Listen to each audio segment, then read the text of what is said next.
we're back to where we were, and that is, as I said, I'm crying wolf. We're on the verge of war, and I think that it could happen tonight. It could happen over the next few days. It could happen next week. But I think it's. I can't say it's for certain, but here they're working based on this assumption that those numbers are not accurate. I can say with confidence that Iran's missile and drone capabilities today are greater than they were on the first day of war. Iran's economy, yes, damaged, hurt, inflation high. That's a different thing. But when it comes to Iran's capabilities to strike, they're stronger today than they were back then. But if they go after our critical infrastructure and our oil and gas facilities and that sort of thing, we will take out everything. We will take out everything. And there will be nothing. There will be nothing to leave the Persian Gulf for years. And that will lead to global depression like nothing ever seen before in human history. Side with the United States. And the fact that Trump seemed to think that he may be able to get something, I think shows how clueless his White House and his State Department and his national security apparatus is about China. We've heard in the past that he's removed all the Iran experts, the China experts, the Russia experts. For Iran, the weather in the Arabian Peninsula and in the Persian Gulf region is a huge asset for any force of aggression, for confronting any force of aggression. It's not good for their equipment. It's not good for the Americans at any level, and it's not obviously good for their soldiers. Let's keep it real for a second. I want to tell you guys exactly how I'm approaching this video, because context is everything. So, Professor Mohammad Marandi, this man teaches at Tehran University and literally advises on Iran's nuclear negotiations. He's coming to us straight from Tehran, which means he knows exactly what's going on in the heads of the Iranian leadership. Now, I'm not saying I agree with his politics, and I'm definitely not endorsing him, but knowing how your opponent thinks, that's just strategy 101. It's the exact kind of intel we used to rely on actual experts for. But we're not just taking his word for it. We're going to fact check his analysis against verified American sources. Here's the wild part. Our own intel actually backs up some of what he's saying, while other parts, well, Aaron, totally call him out on it. These are the real burning questions I want answered today. First off, why on earth did the administration fire every single expert on Iran, China, and Russia right before facing the most insane multi-front foreign policy crisis in a generation? I mean, they sent Trump to Beijing with basically zero people who actually understood how China operates. Like, who thought that was a good idea? Second, why do our own intelligence reports, not Iran's, ours, show that Iran's missile and drone tech is still completely fine, even after everything we've thrown at them? Third, it is literally 87 degrees at midnight in Dubai right now, and it's only getting hotter. So why are we hearing rumors about a ground operation in that kind of brutal heat? And finally, what happens to the prices at the pump, your 401k, and the global economy if Iran actually pulls the trigger on what Marandi says they're ready to do? These are American questions, and they deserve American answers. So let's go. Let's start with the intelligence failure, because this is an American problem regardless of your politics. The fact that Trump seemed to think that he may be able to get something, I think shows how clueless his White House and his State Department and his national security apparatus is about China.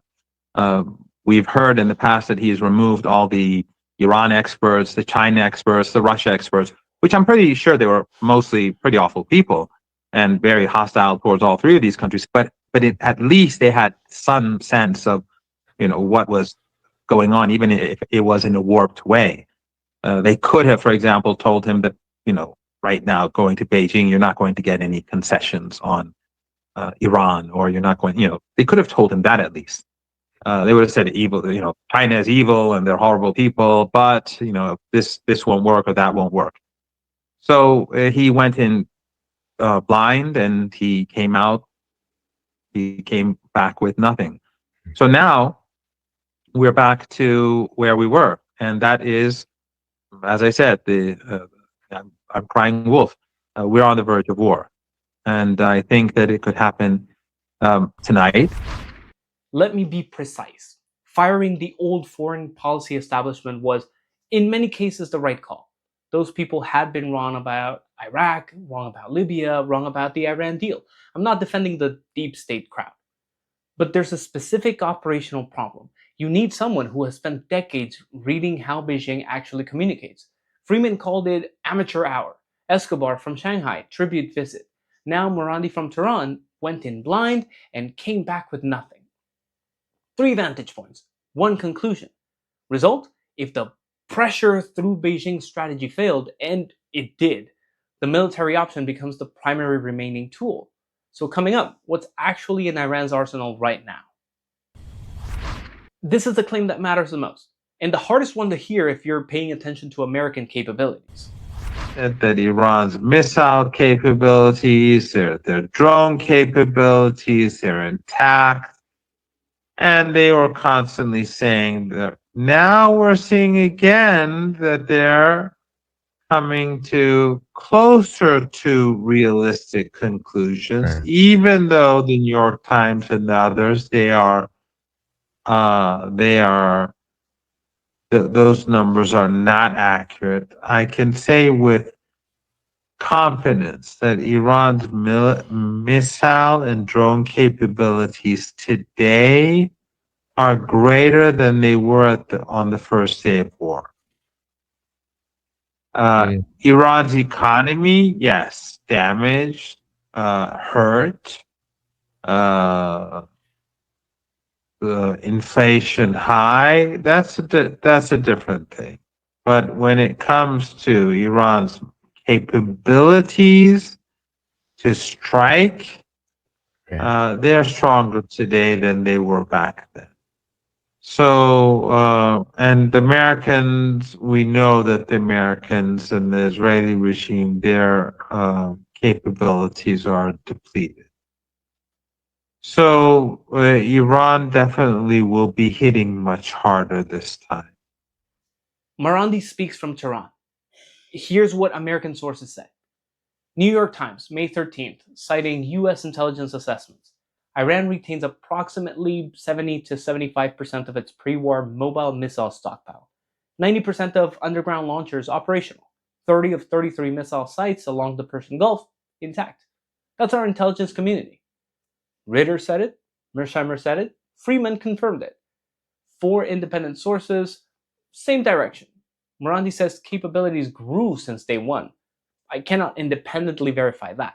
What I can verify, 70% intact, is not depleted, and our arsenal is.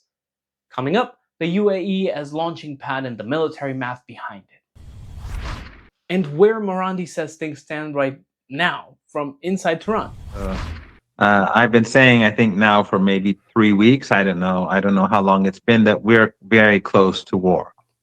And I think that it was pushed back a bit, probably because of China, even though we were never sure here, but because it would have been foolish for Trump to attack Iran right before the trip to China. But then again, since it's Trump, we were always waiting for an attack. But now that the China trip is over, 3 weeks of warnings from inside Tehran. Every analyst in this series has pointed to the same direction. Let me show you the specific military situation that makes this moment different from the ones before it. Welcome back to ARM Geopolitics. I'm Aaron Johnson. On this channel, we don't just cover the news. We cut through the noise, dominate the narrative, and give you the analysis mainstream media is too scared to run. Vigilance is our shield, truth is our weapon. Let's get into it. Let me frame what this block is actually about, because I want to be precise. This is not a defense of the foreign policy establishment. Those people were wrong about Iraq, wrong about Libya, wrong about the JCPOA. Many of them deserve to go. That's not what I'm arguing. What I am arguing, when you clear out everyone who understood how your adversaries actually think, even if their politics were bad, you go into Beijing not knowing China won't give you Iran concessions. You come back with nothing. And then the military option becomes the only tool left. But now that the China trip is over, and it ended more or less as expected, without any success, and in my opinion, on the whole, a failure for Trump. Yeah. Because all we saw in this trip was President Xi being the world leader and Trump looking like the number two. So the only positive thing for Trump on this trip, as I said somewhere else, is that he did not make a fool of himself or did not insult the Chinese during the 2 days. He was able to control himself for the period when he was in Beijing. But other than that, he gained nothing. So, and that was to be expected. I mean, if anyone had been following the Iranian foreign minister's trip to China a week before his, a week or so before the trip, maybe a bit more, they would have seen that through the body language, through the statements made by the two sides, through the social media reaction, the semi-official, the official Chinese media reaction, it was clear that the Chinese were not going to side with the United States. And the fact that Trump seemed to think that he may be able to get something, I think shows how clueless his White House and his State Department and his national security apparatus is about China. But again, the working assumption here is that it will be a massive attack where the Israelis and the American regime, they bomb Iranian critical infrastructure, targeting ordinary people, electrical power plants, and they try to take territory in the Persian Gulf region, islands, the mainland areas there, and that they use their Wahhabi, Salafi, Takfiri terrorists alongside the border of Pakistan to carry out assassinations and infiltration from there. And they use their terrorists in northern Iraq and the Kurdish areas. Two things to verify and one strategic point. On the Beijing outcome, verified across multiple sources, White House claimed historic deals. China's Ministry of Commerce described everything as preliminary. No volumes, no values, no timelines. Dow fell 300 points when Air Force One left Beijing. Freeman called it amateur hour. Escobar from Shanghai, tribute visit. Marandi from Tehran went in blind. Same event. 3 vantage points, 1 conclusion. On the working assumption, the operational plan Marandi describes, this is Iranian intelligence assessment of what they believe is being prepared. I cannot independently verify each element. What I can verify, though, US has pre-positioned significant forces in the Gulf region since the ceasefire. Multiple outlets have reported planning for potential renewed operations. The America First concern, if this is the operational plan, multi-front, multi-year with a depleted arsenal against capabilities that are 70% intact in Gulf summer heat, the question for every American is, what does a good outcome for us look like? And now the specific military picture in the Gulf, because there is a concrete plan being discussed. The military analysis deserves scrutiny. Well, the U.S. has brought in, as you know, lots of troops. And most of those planes that we saw constantly coming to the region for weeks after the ceasefire began, bringing equipment. Apparently, most of those planes were bringing in equipment for a grounded assault. A lot of them were, of course, ammunition and spare parts for the planes so that they could slaughter more kids in schools and things like that. But most of them were for a ground assault. A lot of those troops, from my understanding, a lot of those troops are in the Emirates. A lot of them are in Bahrain, and a lot of them are in Kuwait, if I'm not mistaken. I should have checked on this before uh, um, coming on your show. And then a lot of the planes are in Qatar, Saudi Arabia, and the Emirates too. So if there is an assault, yes, the Emirates will be a foothold, or it will be from where, not a foothold, but it will be from where, one of the places from where the assault begins. Senators, they go to the princes, they go to the royal family, and then they go by palaces and mansions and apartment buildings in Manhattan and that sort of thing.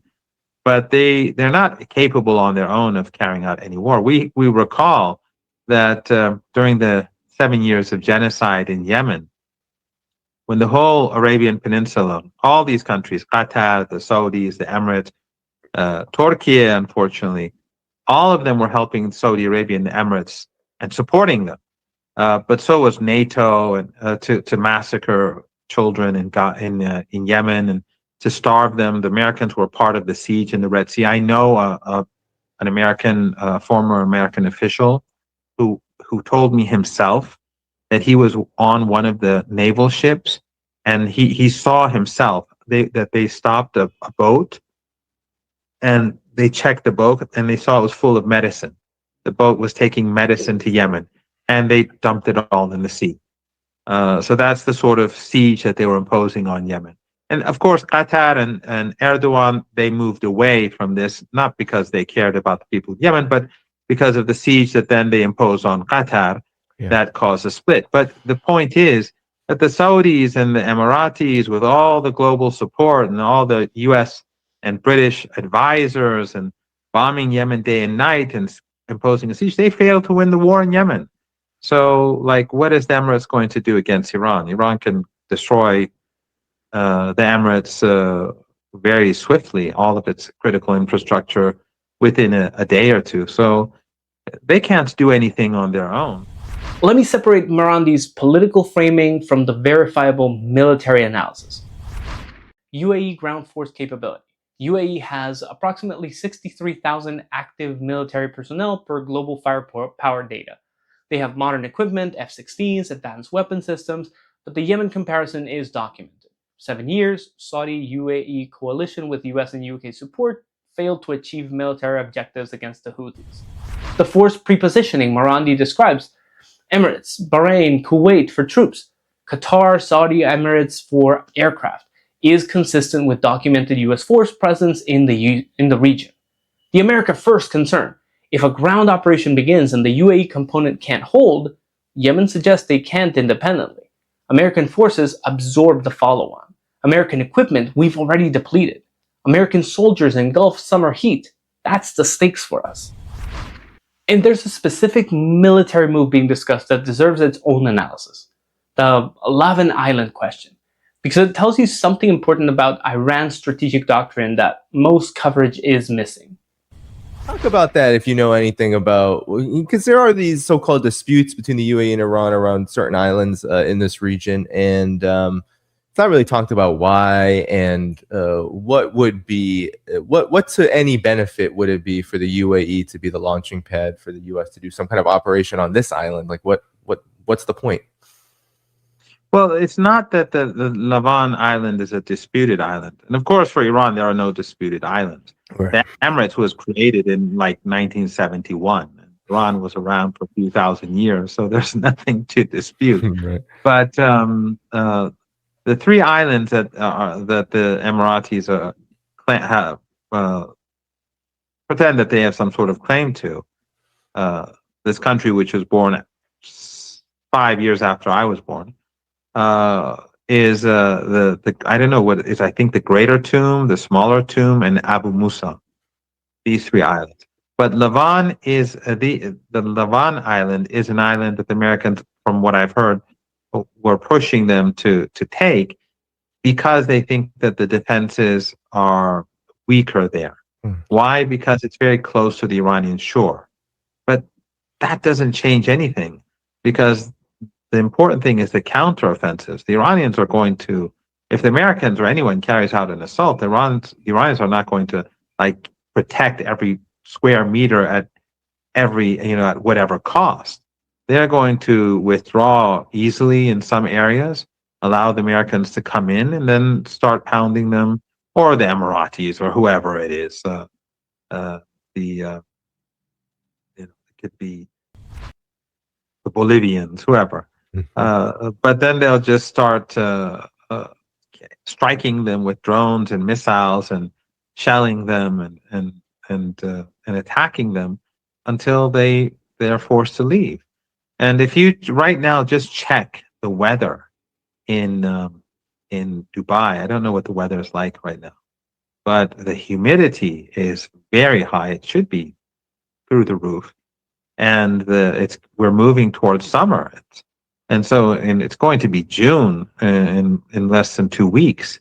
So this is not the time of year that you want to go and send ground troops to go fighting in these areas. It is sort of like with the Russians that Winter was a general in their army for the Second World War and the Napoleon Wars and so on. For Iran, there's the weather in the Arabian Peninsula and in the Persian Gulf region. For Iran, there's the weather in the Arabian Peninsula and in the Persian Gulf region is a huge asset for any force of aggression, for confronting any force of aggression. It's not good for their equipment. It's not good for the Americans at any level, and it's not obviously good for their soldiers. Yeah, right now two things here: the island doctrine and the weather factor. On the islands, the three islands Marandi mentions, Greater Tomb, Lesser Tomb, Abu Musa, are administered by Iran, claimed by UAE. This is a documented ongoing territorial dispute since UAE's formation in 1971. Lavon Island is separately a large Iranian island, not one of the three disputed islands. Marandi's description of the counteroffensive doctrine is strategic. Iran doesn't defend every position. It lets forces land, then attrits them with missiles, drones, and artillery. This is consistent with defense in depth combined with asymmetric warfare. On the weather, verifiable and important. Gulf summer conditions, June through September. Average daily temperatures in Dubai reach 95 to 105 degrees. With humidity, heat index regularly exceeds 115 degrees. Military equipment suffers accelerated wear. Soldiers in full kit face serious heat injury risk within hours. Desert Storm's ground phase launched in February 1991, the coolest month in the Gulf, for exactly this reason. The 100-hour ground war was timed around the weather window. It is May 17th. June arrives in less than 2 weeks. That window is closing every single day. This is not ideology, this is physics. And now the core claim, the one that should be generating more congressional scrutiny than it is. Marandi says Iran is militarily stronger today than on day one.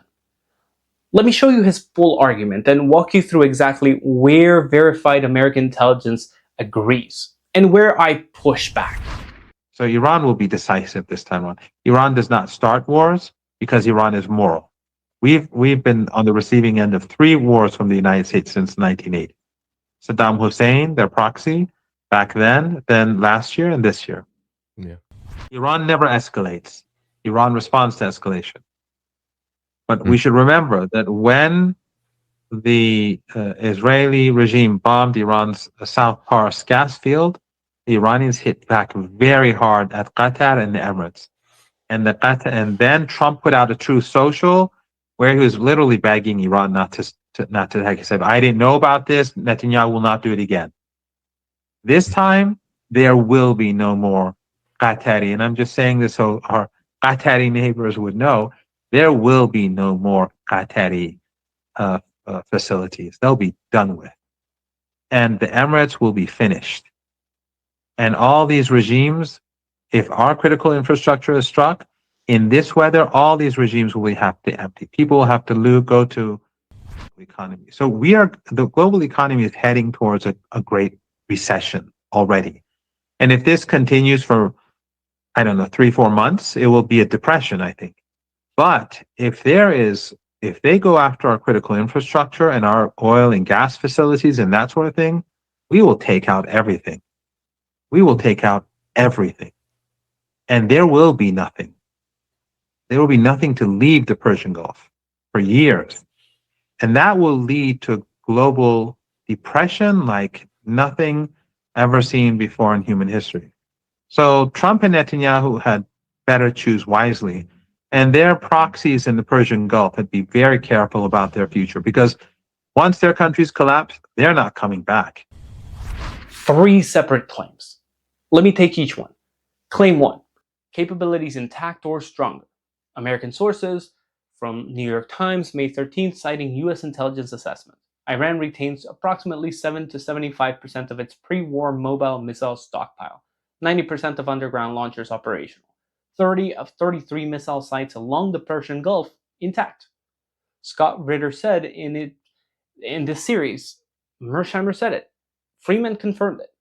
Now the U.S. intelligence community, 4 independent sources, same direction. Marandi says capabilities grew since day 1. I cannot independently verify that, but I can verify 70% is intact and not depleted. And our long-range standoff weapons are depleted, confirmed by congressional testimony. Claim 2. Gulf infrastructure goes dark for years. The Persian Gulf handles approximately 21% of global oil trade, roughly 17 to 18 million barrels per day through the Strait of Hormuz. In 2019, a single drone and missile strike on Saudi Aramco's Abqaiq facility temporarily took out 5% of global oil supply. Full infrastructure destruction across multiple countries is a categorically different magnitude. The rebuild time is measured in years. Every major Gulf state knows this. Claim 3, global depression. If 21% of global oil trade disappears for an extended period, combined with the Red Sea already disrupted, you are looking at an energy shock that would dwarf 1973. The economic direction is not in dispute. The duration is the value. And finally, the clarification that I think is the most important for understanding where we actually are. Because the framing around the Strait of Hormuz in mainstream coverage is almost entirely incomplete. Marandi corrects it from the Iranian side. Standoff is beneficial to the United States and Israel. And I'm curious on what your thoughts are about that, especially in light of the news that Iran is really, they've come out with an insurance system now, really consolidating control over the Strait of Hormuz. And is very adamant that actually the strait isn't closed, but indeed there is still this blockade thing. I guess you would call it a blockade happening, and ships are being terrorized by the U.S. Navy. What's your thoughts on this question? Well, first of all, we should always keep in mind that Iran has never closed the Strait of Hormuz. Never. It was never closed. Before the war, it was just business as usual. And Iran didn't take control of it at all. It is not international waters, by the way. It is not wide enough to be international waters. These are Iranian and Omani waters. But then after the war, what the restrictions were for those 5 countries that were part of the war: Kuwait, Bahrain, the Emirates, Qatar, and Saudi Arabia. They were murdering Iranians. They were not only hosting Americans on bases, they were hosting American forces off bases. And they were funding the war. The Americans were not renting these places. all American costs in all of these bases, and they're not like 5 or 6, they're large numbers of bases, all the costs were paid for. Everything. Every year, many billions of dollars were paid by these regimes to the Americans, and during the war. So they were very much a part. They killed our kids. They helped bomb our hospitals. So these 5 regimes, there were restrictions on their ships for obvious reasons. Were Chinese ships blocked? No. Were Russian ships blocked? No.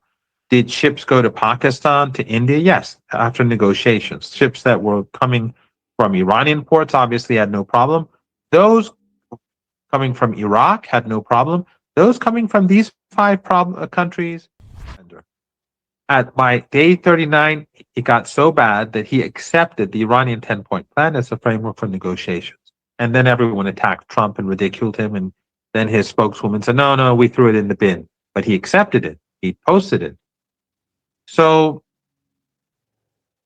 in the ceasefire agreement, they were supposed to end the killing in Gaza and Lebanon, especially Lebanon, because there was heavy fighting. And then there was no siege at that time, U.S. siege.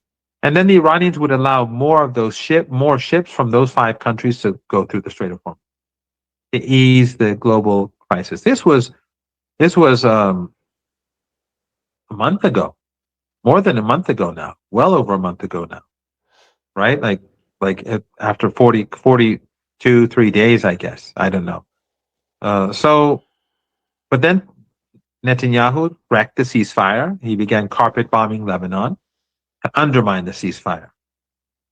And so the Iranians said, until he accepts the ceasefire, we're not going to let those extra ships go out, those extra ships.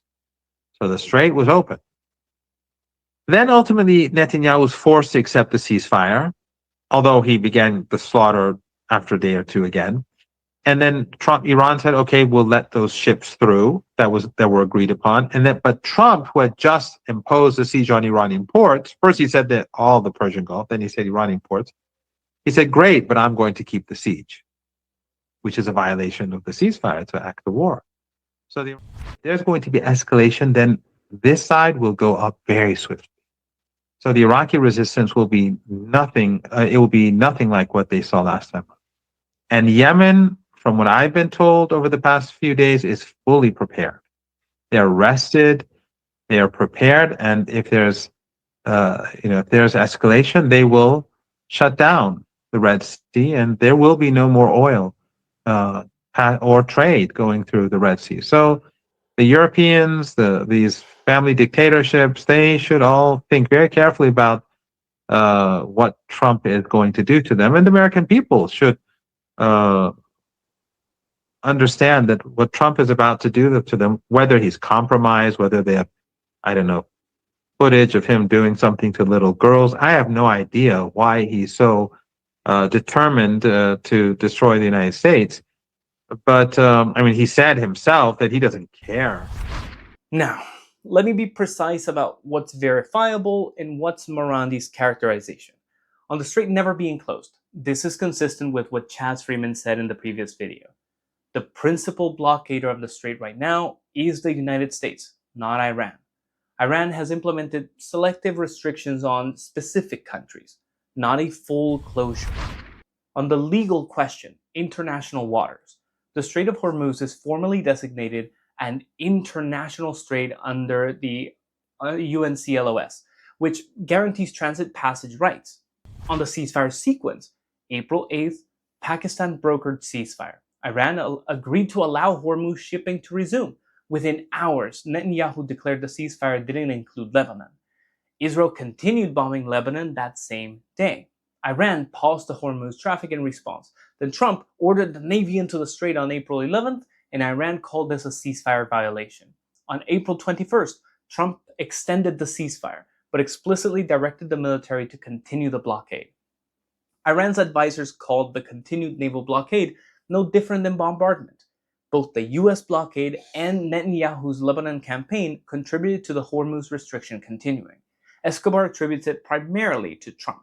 The verified record shows both were factors.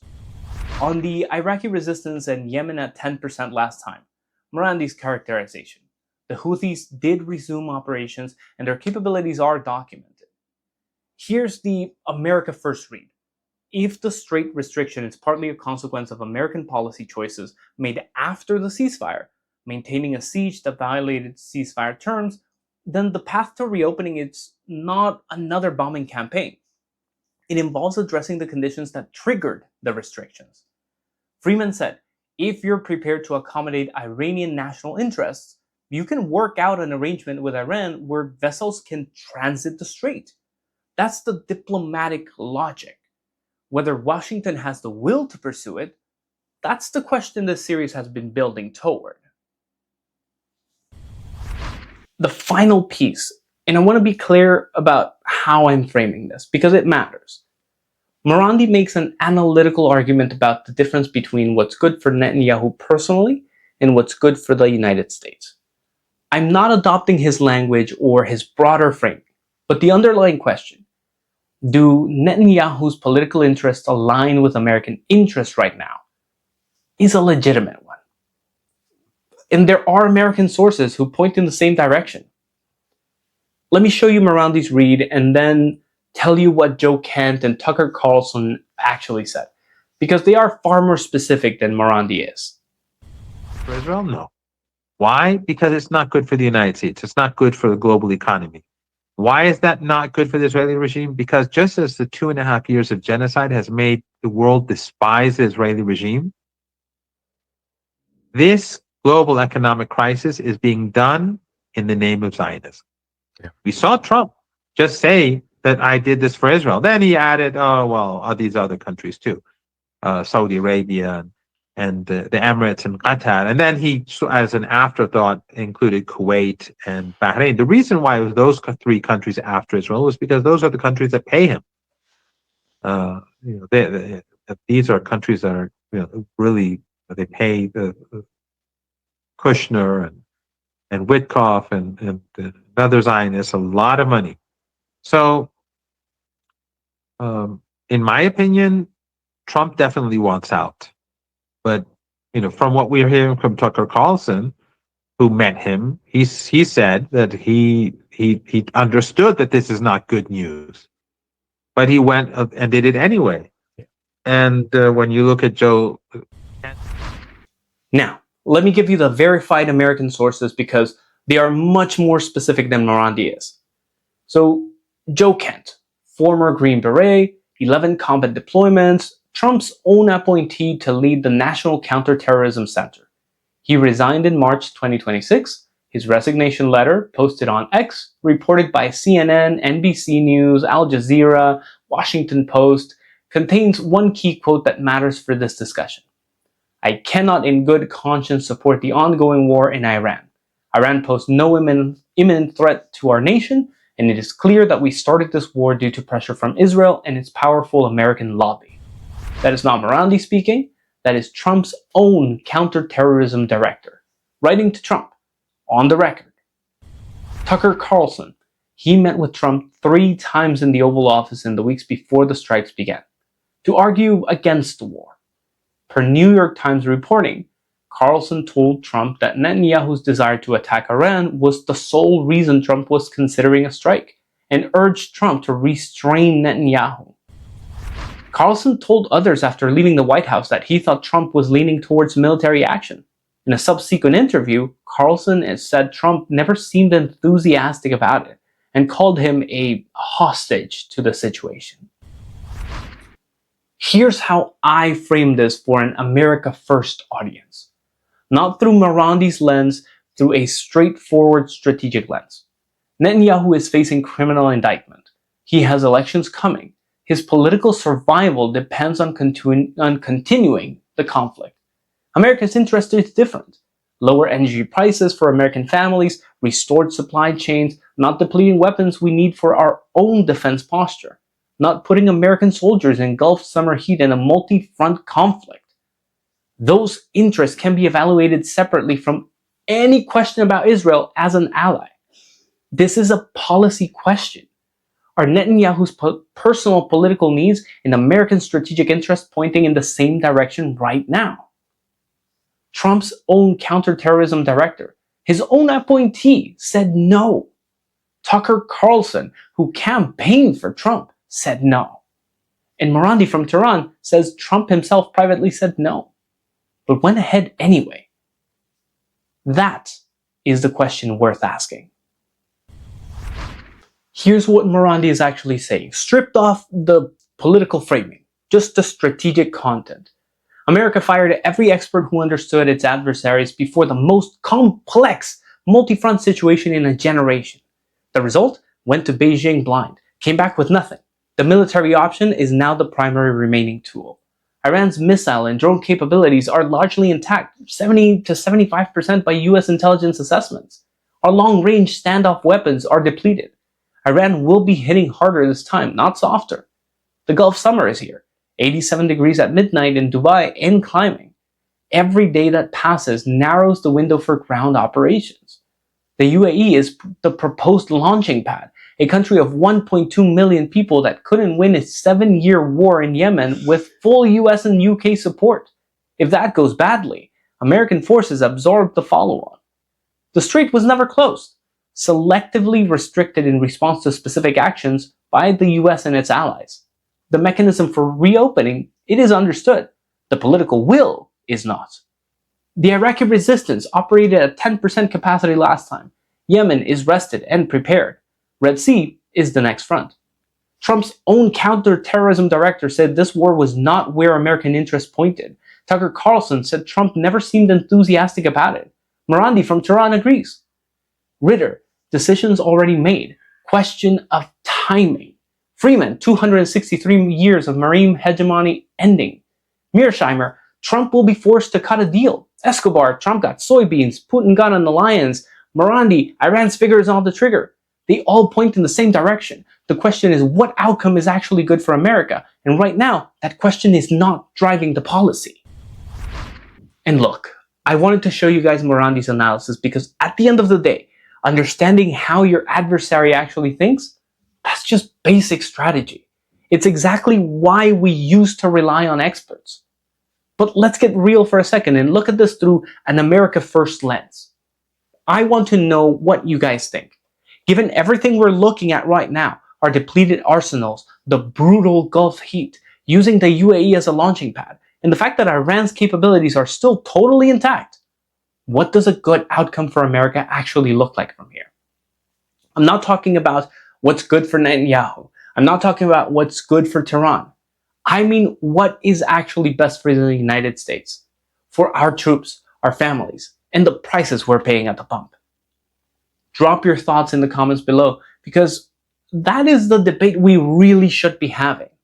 And hey, if you think more people need to start asking this question, do me a favor, hit that share button and let's get the word out.